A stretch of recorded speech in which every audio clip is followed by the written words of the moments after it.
Dentro de la arquitectura predominan edificios pesados, hechos de piedra, con muchas decoraciones y columnas clásicas. Durante el siglo XIX eran muy comunes los estilos historicistas como el clásico o el gótico, donde lo más importante era la apariencia. Con la revolución industrial, esto cambió, ya que aparecieron nuevos materiales como el hierro y el vidrio, que permitieron construir más rápido, más alto y con espacios mucho más amplios. Esto marcó el paso hacia una arquitectura más funcional y moderna, donde la forma empieza a responder más a la función que a la decoración.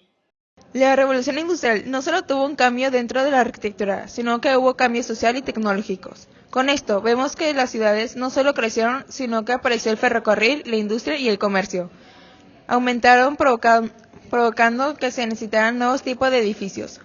Por ello, el hierro y el cristal se volvieron fundamentales, ya que nos permitían construir más rápido y más grande y con menor peso.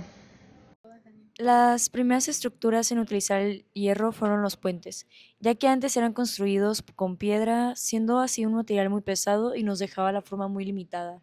Un ejemplo muy importante es el Iron Bridge, en Inglaterra, ya que fue el primer puente construido principalmente con hierro, lo que representó un gran avance en la forma de construir estructuras más resistentes. Después de este podemos ver el Fort Bridge, que destaca porque su estructura es completamente metálica y prácticamente no tiene elementos decorativos, mostrando cómo la ingeniería comienza a enfocarse más en la función y en la eficiencia estructural que en la ornamentación.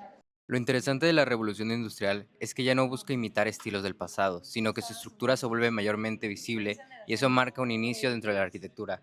Después del puente también podemos apreciar un cambio evidente en los mercados y galerías, ya que antes los mercados eran cerrados, oscuros y poco ventilados, pero con el hierro y el cristal, estos nos muestran espacios abiertos, iluminados y mucho más cómodos. Un ejemplo es el mercado de San Miguel de Madrid, en el que toda la estructura es metálica, las paredes son completamente de vidrio, lo cual nos permite ver todo desde afuera. Como también contamos con la Galería Vittorio Emanuele II en Milán, ya que su estructura es completamente moderna, pero la decoración sigue siendo clásica. Eso nos demuestra un cambio que no fue inmediato dentro de la arquitectura, sino que está por transicionar. Si hablamos de las estaciones de tren, también fueron muy importantes dentro de esta transformación. Con la llegada del ferrocarril surgió la necesidad de crear espacios mucho más amplios que permitieran el paso de los trenes, la circulación de muchas personas y zonas de espera. Por eso, las estaciones comenzaron a cubrir grandes claros utilizando nuevas estructuras, especialmente de hierro y vidrio, lo que permitió crear espacios abiertos, funcionales y muy distintos a los edificios tradicionales de la época.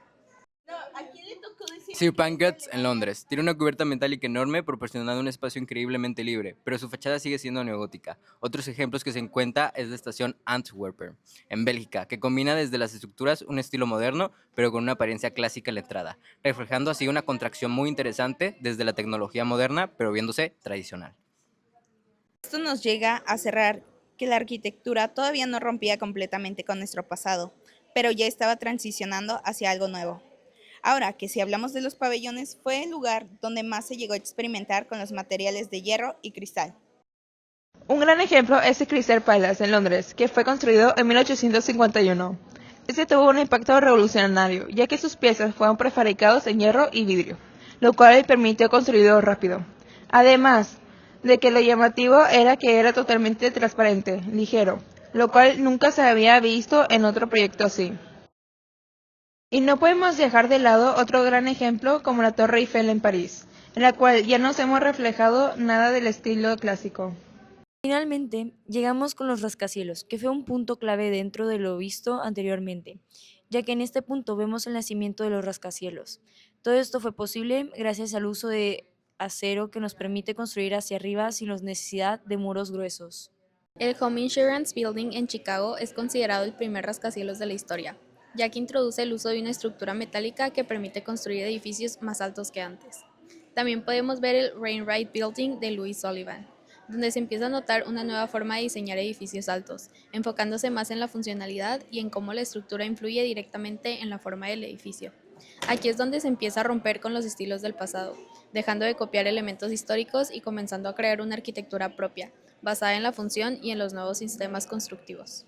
Esto es básicamente el inicio de la arquitectura moderna, concluyendo así que el uso del hierro y el cristal transformó completamente la arquitectura del siglo XIX, lo cual nos permitió crear nuevas tipologías como puentes metálicos, estaciones de trenes, mercados y los rascacielos.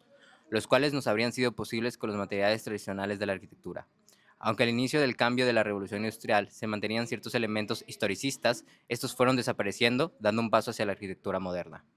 El cambio que vemos no solo fue arquitectónico, sino que también tuvo un cambio en la cultura, porque modificó la forma en la que las personas vivían y experimentaban dentro de otro punto de vista a la ciudad, y gracias a esto se fueron asentando las bases para la arquitectura contemporánea que conocemos hoy en día.